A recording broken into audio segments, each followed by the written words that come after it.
Bienvenue dans Trading for Good. Trading for Good, c'est mon émission qui parle de finance. C'est sponsor avec les copains de chez Trade Republic qui sont vraiment le sang de la veine, de manière tout à fait honnête. Je les adore. Et en gros, le concept, c'est qu'on a un portfolio de 1000 balles qu'on va trade pendant 4 mois. Et au bout des 4 mois, on donne tous les bénéfices à la Fondation Signal. La Fondation Signal, c'est ceux qui font la messagerie cryptée Signal, qui est un truc que j'utilise tous les jours, que je trouve trop stylé. À chaque fois que vous vous inscrivez sur Trade Republic, que vous faites un compte, ce qui prend 10 minutes, il y a 10 balles qui sont offerts à chaque fois à la Fondation Signal, en plus de l'entièreté du portfolio à la fin de l'opération. Voilà. Et s'il n'y a pas de bénéfice, c'est quand même peu probable. Au pire, on est un peu en négatif et on leur fait un don de 900 et quelques, tu vois. Ce qui est déjà ok. En fait, ce que tu dis, c'est la probabilité, en fait, pour que on soit nul à chier au point de tomber à zéro est quand même faible. Faut vraiment, parce que il faut savoir aussi, pour ceux qui débarquent, que toutes les actions que je fais sur le portefeuille sont aussi votées par le chat. Donc on partage les responsabilités finalement, hein. Comme ça, moi, en fait, c'est pratique, ça me permet de me défausser. C'est-à-dire que tu vois, si on fait vraiment des mauvais coups, je peux dire encore une info chat, ça. Bref, où en sommes-nous du portfolio? 1190 €. Alors c'est un peu biaisé avec GameStop, hein, qui fait partie de mon portfolio personnel. Physical Gold à moins 4% depuis l'achat. Le MSCI World à moins 1,4,2 depuis l'achat. Le MSCI World, ça représente la santé de l'économie mondiale, donc on continue à chuter. Walt Disney qui se prend à 313 depuis l'achat. Sanofi 316, très similaire à Walt Disney. Coca-Cola à 5,51, c'est la dégringolade alors qu'ils étaient plutôt l'élément le plus stable du portfolio. Bavarian Nordique, ça, comme quoi, ça c'est vraiment l'exemple de il faut jamais écouter le chat. Quand je cherchais des boîtes qui font de la santé, vous m'avez tous dit de mettre une ou moins des billes dans Bavarian Nordique. Éclatage de gueule au sol. Moins 20%, on dirait une crypto le truc. Une catastrophe. Et celle-là, les amis, je vous la dédicace parce qu'elle est de votre faute, car vous êtes de mauvaises personnes. WIT USD, ça pour le coup, celle-là, elle est à moi. C'était une idée personnelle et elle a pris 20% également en moins. Voilà où on en est sur le portfolio à l'heure actuelle. Et si je vais dans mon order manager, je vois que je voulais acheter du Netflix. J'avais mis un ordre limite à 178 €. Netflix n'est pas tombé à 178 €, donc je n'ai pas eu mon action Netflix. Mon ordre limite n'est pas passé. Il faudra qu'on décide ensemble si on garde cet ordre limite ou si on le modifie un petit peu tout à l'heure. Il y a un avis peut-être. Bon, on a connu pire, hein. Mais enfin, c'est pas fameux, hein. Sur une semaine, on a perdu 1,28% par rapport à la semaine dernière. Qu'est-ce qu'on fait? Est-ce qu'on bouge des positions? En fait, je vais vous dire, en ce moment, j'ai beaucoup de mal à prendre des décisions, déjà parce que le contexte est pourri. Et en fait, moi, je suis un peu un dumb retail, tu vois. C'est-à-dire que le MSCI World se casse la gueule. Je pars du principe que l'entièreté du reste va pas aller très bien. Sauf cas particulier. On peut regarder, je voulais regarder parce qu'on parlait des jeux Blizzard au début du stream. Activision Blizzard, ils en sont où? Oh là là. Il y a eu un énorme buy wall là. Quelqu'un peut me dire ce qui s'est passé le 17 janvier pour Blizzard? Pourquoi il y a un buy wall gigantesque là? Ah, OPA Microsoft. C'était à ce moment-là que c'est devenu une boîte Microsoft. C'est compliqué à comprendre les acquisitions corporate à ce niveau-là parce que c'est de la fusion-acquisition mais niveau 9000, parce que genre t'as Blizzard qui se fait racheter par Activision qui elle-même est une société de Vivendi et qui ensuite se fait racheter par Microsoft mais uniquement la branche... C'est un bordel, hein. Valve, je crois pas qu'il soit... Valve, c'est une boîte privée, ils sont pas en bourse, hein. Hier, il y a eu un State of Play chez Sony. Regarde s'il n'y a pas eu du mouvement peut-être. On peut regarder. Sony, alors Sony, c'est compliqué à évaluer parce que c'est une belle société, mais c'est une société qui fait beaucoup de choses. Vivendi est sorti du capital il y a quelques années. Ah, tu me l'apprends. J'étais encore resté sur Vivendi était au capital. Le State of Play n'a pas l'air d'avoir impacté incroyablement le cours de l'action Sony. Mais en même temps, le State of Play, c'est la conférence PlayStation. Et certes, PlayStation est une marque de Sony, une grosse marque de Sony. Mais Sony, c'est énorme. Donc, est-ce que juste une conférence PlayStation est capable de bouger l'action Sony à ce point-là ? pas persuadé que ça ait tant d'impact. À moins que la conférence PlayStation annonce une dingue, tu vois. Mais au-delà de ça, pas sûr que ça puisse bouger les lignes à ce point-là. En fait, moi, je vais vous dire, je suis partagé entre deux choses cette semaine. La première, étant donné que le MSCI World va pas bien et qu'on risque de continuer à s'enfoncer, et en plus, moi, en fait, ce que je regarde le plus, c'est est-ce qu'on peut avoir... il faut qu'on ait de la data, là. CPI... number per quarter. Moi, ce que je regarde, c'est l'inflation et surtout l'inflation américaine, parce que c'est elle qui drive le monde. Donc le CPI, le Consumer Price Index aux États-Unis, c'est comme ça qu'ils appellent l'inflation, les Américains. Donc globalement, US City Average All Items, donc tous les objets de consommation courante, depuis avril 2021, c'est du plus 9. Oh la vache. Tous les objets moins la nourriture et l'énergie, c'est plus 6. Il y a une charte ou pas? Ouais, ça, c'est fou, hein. Ça, c'est vraiment l'effet Covid, il a été insane, hein. Les États-Unis, moi les gars, les États-Unis sont dans une sauce mais monumentale. Je ne sais pas, enfin après c'est analyse de comptoir, tu vois, mais après cette émission c'est un peu Hardis qui fait de l'analyse de comptoir, hein. Ça en gros, ça c'est le Covid package qui a été voté par le Congrès, ça. Ça c'est à ce moment-là, Personal Protection, les PPL. C'est à ce moment-là que les Américains ont fait de l'inflation de fou et ils ont voté les PPL. Les PPL, c'était les Personal Protection Loan de mémoire, c'est comme ça que ça s'appelle. Et en gros, c'est des emprunts que les sociétés américaines pouvaient prendre et qui pouvaient concrètement faire annuler. Il y a beaucoup de boîtes qui ont fait annuler leurs dettes et c'était des emprunts Covid pour passer le Covid. Mais du coup, ils ont imprimé des Américains, mais de malades. Ils ont imprimé du dollar de malades. Et je crois qu'il y avait un chiffre stupide du genre 80% de tous les dollars qui sont en circulation en ce moment ont été imprimés les 4 dernières années. Et moi, ce que je me demande, c'est comment on sort de ça, en fait. Parce que t'as une nana comme... mais en fait, tous, hein, pas que elle, hein, c'est tout le monde. Janet Yellen, qui source du chiffre, t'as raison de me demander les sources. Je vais vérifier, que je vous balance pas une info pourrie.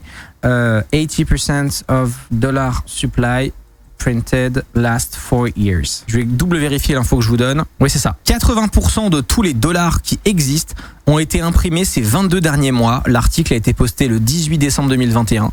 Il y avait 4 trillions de dollars qui étaient disponibles dans la money supply en janvier 2020 et c'est 20 trillions en octobre 2021. Donc ouais, non, l'info est bonne. En fait, comment on se sort de... Enfin, moi j'ai une théorie, hein. Ça va pas plaire à tout le monde, hein. On commence à atteindre le point d'inflexion, le point de non-retour, où le monde entier... Ouais. Le monde entier va devoir passer sur le Bitcoin standard, en fait. Ça, c'est vraiment... ma grosse théorie personnelle, il va falloir dédollariser les pays qui sont dollarisés et bitcoiniser l'entièreté, quoi. À chaque fois qu'il y a de la merde comme ça finit par une guerre ou bitcoin. Franchement, ce serait la meilleure porte de sortie, hein. BTC, c'est la porte de sortie dans la paix, je trouve, de ce problème-là. Il y a un ETF Bitcoin futur, mais il n'y a pas encore un ETF Bitcoin spot qui nous permettrait d'acheter du Bitcoin sur Trade Republic. Parce que j'aimerais bien nous exposer à Bitcoin quand même, hein. Ce serait le moment, là. Après, on peut peut-être s'exposer à des Coinbase. Ah mais même ils se pètent la gueule, la boîte va pas bien. Qu'est-ce que ça changerait de passer du dollar au Bitcoin? Bah en gros, pour vous la faire très très courte, la théorie économique comme quoi passer à Bitcoin réglerait le problème, c'est que c'est exactement ce qu'a fait le Salvador. Le Salvador a déclaré Bitcoin comme étant monnaie légale. Or, Bitcoin, il y en aura 21 millions par an de plus. C'est l'un des nombreux avantages de Bitcoin. Donc la supply est limitée, tu peux pas imprimer du Bitcoin. Et donc si tu veux, c'est pour ça que le mème, alors évidemment c'est un mème, hein, c'est pas une réalité absolue, n'investissez pas sur des infos que vous chopez ici, on est une émission de divertissement, mais en gros le mème c'est que Bitcoin c'est number go up technology, c'est la technologie du chiffre qui augmente. C'est-à-dire que concrètement, étant donné que on s'en sert comme un remplacement de l'or et comme une réserve de valeur, qu'il n'y en aura que 21 millions, que des gens tous les ans en perdent ou alors meurent sans filer leur clé à quelqu'un, la supply se contracte avec le temps. Et donc le prix mathématiquement ne peut qu'augmenter. Car c'est la théorie. BTC est trop gourmand en énergie sans changer le système de proof. Non, ça pour le coup moi je suis totalement à l'opposé. Mais je comprends, beaucoup de gens disent ça. Je pense que le fait que Bitcoin consomme trop d'énergie et trop énergivore, c'est l'une des plus grandes fake news de la tech moderne. Des gens commencent à s'en rendre compte et c'est très bien. Mais non, Bitcoin au contraire est un allié de l'écologie. Et pas mal de gens commencent à s'en rendre compte et à faire des trucs autour et c'est cool. Mais pourquoi ? En gros, le nouveau truc, parce qu'il y a un nouveau truc à peu près tous les 5 ans, enfin même tous les 3 ans, 2 ans pour attaquer Bitcoin. Au début, c'était le truc des criminels, les gens qui utilisent du Bitcoin, c'est des gens qui achètent de la drogue, qui font des machins, bon. Ça, c'est ridicule. Ensuite, on a eu le truc du blanchiment d'argent, machin. Bon, on s'est rendu compte que c'était ridicule aussi, que ça représentait un truc genre 0,60% de toutes les transactions crypto et que le dollar, c'était 3-4% le blanchiment d'argent. Donc, c'est stupide. Bon, cet argument, il n'a pas marché non plus. Alors maintenant, le nouveau truc, c'est l'écologie. Le Bitcoin, ça tue la planète. Alors, non. Pourquoi non ? Oui, miner du Bitcoin, ça consomme de l'énergie. Certes. Le problème, c'est que la source de toutes les données autour de ça qui sont utilisées par les gens et notamment Greenpeace, et je suis déçu de fou que Greenpeace, qui est une énorme association, soit fait berner comme ça. La source, vous retrouverez toujours la même si vous cherchez les sources de ces informations-là. C'est un article de Digiconomist qui est utilisé comme source par tout le monde avec des mauvaises infos dedans. Même l'Union européenne a cité l'article de Digiconomist. Ça veut dire à quel point il y a une source à cette info. C'est terrible. Qui concrètement dit que Bitcoin utilise plus d'argent que certains pays, etc. Machin. Si on remet les chiffres dans leur perspective, Bitcoin, ça utilise le même nombre d'énergie, le même taux d'énergie que le réseau de machines à laver mondial. Et avec l'équivalent du réseau de machines à laver dans le monde, on sécurise un réseau financier impénétrable et accessible à tous, même les gens débancarisés, même les gens qui n'ont pas forcément un accès facile à des outils financiers comme nous on a en Europe et aux États-Unis et en Asie, etc. L'autre part, deuxième chose, tu as des gens comme Sébastien Gouspillou qui ont pris le problème à l'envers, qui se sont dit ok, miner du Bitcoin, ça crame de l'énergie. Où est-ce qu'on va trouver de l'énergie ? Eh bien, il se trouve que l'énergie la moins chère au monde, c'est l'énergie renouvelable. Et que les mineurs qui utilisent de l'énergie non renouvelable, au final, se font priced out avec le temps du marché. C'est pour ça que plus de 50% du réseau Bitcoin tourne sur du renouvelable, parce que c'est économiquement le plus viable. Il se trouve, coup de chance, que ces deux intérêts se rejoignent. Et ce que s'est dit Gouspillou, qui a monté une boîte de minage de Bitcoin, où il mine de Bitcoin à travers le monde, et qui est hyper intelligent, il s'est dit, ok, les centrales d'énergie renouvelables, elles ont un problème, c'est qu'elles sont pas pilotables. C'est-à-dire que quand tu vas faire un barrage hydroélectrique, quand tu vas faire de l'éolien, quand tu vas faire ce que tu veux, tu as ce qu'on appelle des surplus d'énergie. Tu vas produire une énergie qui n'est pas consommée parce qu'il n'y a pas assez de consommation. Alors les gens vont se dire oui mais on pourrait la stocker, on pourrait machin. La réalité c'est que personne ne le fait parce que c'est impraticable. Soit les investissements à faire sont trop grands, soit voilà, personne ne le fait pour ces raisons-là. C'est ce que Gouspillou expliquait dans une conférence qu'il donnait à EDF qui était passionnante. Vraiment j'ai creusé ce sujet à fond, c'est un truc qui me passionne. Et donc ce qu'il s'est dit c'est nous ce qu'on va faire c'est qu'on va contacter tous les pays du monde qui se mettent dans le renouvelable. Et je crois qu'il a bossé pendant longtemps au Kazakhstan et tout, dans des pays compliqués. Et qui ont des surplus d'énergie, et on va leur dire écoutez, nous on va amener des containers avec des machines, et nous cette énergie, si vous nous la vendez à 2 cents le kilowattheure, on vous l'achète. Et donc du coup ce qu'il fait, c'est qu'il permet à des centres d'énergie renouvelable de consommer l'énergie qui est produite et qui est perdue, et d'aider à l'investissement dans les énergies renouvelables. Grâce à des boîtes comme celle de Sébastien Gouspillou, il y a des centrales hydroélectriques qui sont rentables plus rapidement et qui permettent de financer l'investissement dans d'autres centrales d'énergie renouvelable. Bref, il a retourné le problème, c'est pas le seul à le faire, mais je le cite parce que c'est un Français qui est très intelligent et que je l'aime beaucoup, et il utilise le minage de Bitcoin pour non seulement utiliser l'énergie renouvelable, mais promouvoir l'investissement dans l'énergie renouvelable. C'est extrêmement intelligent. Et voilà, et ça démontre que le fait que Bitcoin utilise de l'énergie est un non-problème. J'espère que c'était clair, parce que moi c'est un sujet qui m'intéresse énormément. Tout ça pour dire, s'il y a un truc que j'aimerais changer cette semaine, c'est m'exposer un peu plus sur Bitcoin, d'une façon ou d'une autre. Et effectivement, il y a MicroStrategies, qui est la boîte de Michael Saylor, dont le portefeuille est quasiment entièrement composé de Bitcoin. On attend quand même quelqu'un qui défend le Bitcoin sans spéculer dessus avant de prendre les arguments pour argent comptant, impartialité. Alors ça, c'est une critique qui est faite aux gens comme moi qui défendent Bitcoin que je ne comprends pas, sincèrement. Et je vais te répondre très sincèrement.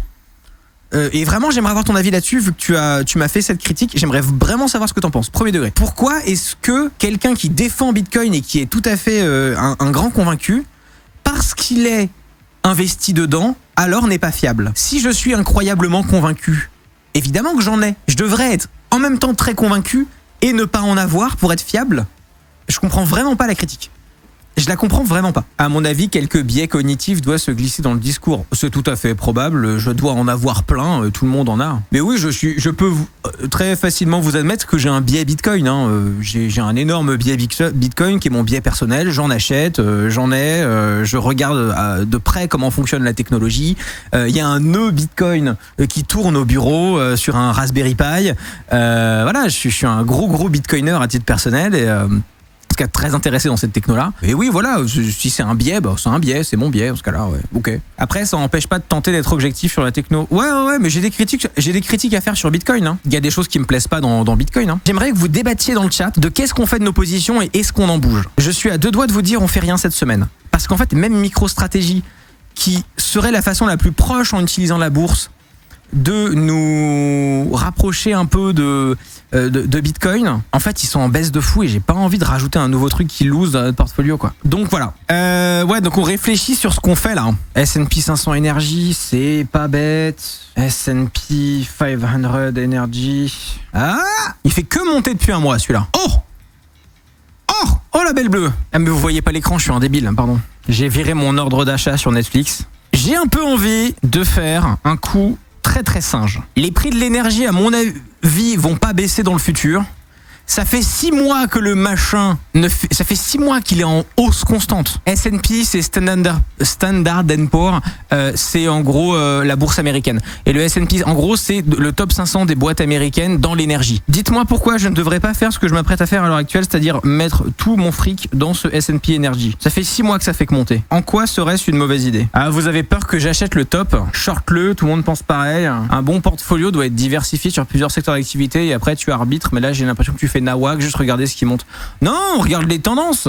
Mais de base, c'est ce qu'on a fait. Hein. Au tout début, c'est ce qu'on a fait. Hein. Faut pas vendre Bavarian et s'en débarrasser. Est-ce qu'on valide la perte sur ce truc ? Bon, je vais vous soumettre la position Bavarian au vote. Hein. Est-ce qu'on valide la perte sur Bava ? Pas mal de non, pas mal de gens qui veulent pas valider la perte là-dessus, décidément. Bon, non pour Bavarian Nordic. Pareil, le truc de la maladie du singe, on n'a pas regardé les news, mais Monkeypox, là. On est où ? Santé publique France. La France ! Avec un grand F. Alors, au 1er juin, 33 cas confirmés en France, 24 en Ile-de-France, 2 en Auvergne-Rhône-Alpes, 1 en Hauts-de-France, 1, 4, ok. À ce jour en Europe, ces cas sont survenus principalement, mais pas uniquement, chez des hommes ayant des relations sexuelles avec des hommes, sans lien direct avec des personnes de retour de zone endémique, nanana, donc c'est sexuellement transmissible. Blablabla, ok. Cas Santé publique France nous dit que pour l'instant, eux forcément ils sont en alerte, c'est leur travail, mais... En tout cas, vu les chiffres, ça va pas être un del encore. C'est un pari risqué sur un marché baissier. C'est vrai. Pour la Monkeypox, achète de la production de matériel de recherche plutôt que parier sur une boîte de recherche. Sartorius qui produit du matériel de recherche pour les biotech. Ouh, t'es malin toi. Sartorius. Une boîte allemande, Sartorius, que je ne connais pas. Le weekly est comment ? Ouais, assez stable. Daily, sur 6 mois. Alors, elle a repris un chemin haussier ce dernier mois, mais est-ce qu'on n'a pas raté la vague, quoi ? Est-ce que vraiment, elle a encore de l'opportunité pour aller plus haut ? Son ATH, il est là. Remarque, il y a une résistance là. Hein. La fair market value, elle est à peu près là, quoi. La recherche, c'est un trop long retour sur investissement pour ton horizon de temps. Je suis d'accord. Bon, RL Flash, un conseil de professionnel de la finance, peut-être ? Moi, là, je partirais sur rien faire. J'ai voté avec vous, hein, le Bavarian Nordic. Je l'aurais peut-être dégagé, mais comment tu estimes la fair market value ? Honnêtement, au doigt mouillé. Hein. Mais en gros, attends, je te prends un autre truc, mais en gros, tu vois, si on va aller retester une zone baissière plusieurs fois, dans ma tête, je me dis bon, tu vois, là, sur 6 mois, on a testé une fois 4,41, on est remonté direct. Elle est redescendue à 4,41, elle est remontée direct. C'est-à-dire que concrètement, 4,41 est une espèce de valeur, entre guillemets, plancher, quoi. Go sur le S&P pour l'énergie. On peut risquer, mais est-ce qu'on n'est pas en train de catcher un top, hein ? C'est ce que vous dites dans le chat. Moi, vous savez quoi ? On va pas en acheter beaucoup, quoi qu'il arrive. On va pas singer. Le S&P 500 Energy. Oui 1, oui 2, oui 3, oui 4, oui 8. Ah non, ou juste non. Voilà. Est-ce qu'on met des billes dans le S&P Energy ? Vous avez l'air d'être chaud à 4. Alors je vais faire un sondage doigt mouillé. Est-ce que vous êtes chaud pour faire plus que 4 ? Ou est-ce que vous avez mis 4 parce que c'est le maximum qui est dans le sondage, mais vous vouliez faire plus? Parce qu'on peut afford, on peut en acheter pour 24. On coupe la poire en deux. Je mets un 15, un billet de 15 actions à 7,80. Non, vraiment 4, ok. Bon, non. Bah, vous savez quoi, on va rester sage, on va rester sur le 4. Ok. Ah, 10. S'il y a pas mal de 10, je vais vous suivre. Allez, soyons fous. Singe.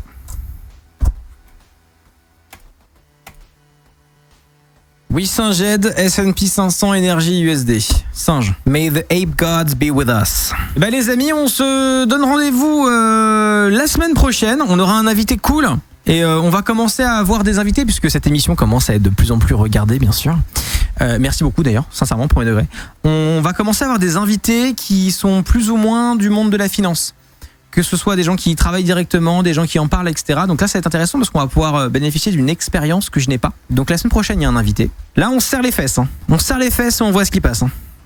Rendez-vous lundi sur Twitch, 18h. Lundi, mercredi, vendredi, 18h. Twitch.tv/harddisk. Follow la chaîne Twitch. Harddisk TV, le sang de la veine. Et merci d'être là. Et je vais dabber. Très bonne soirée à tous.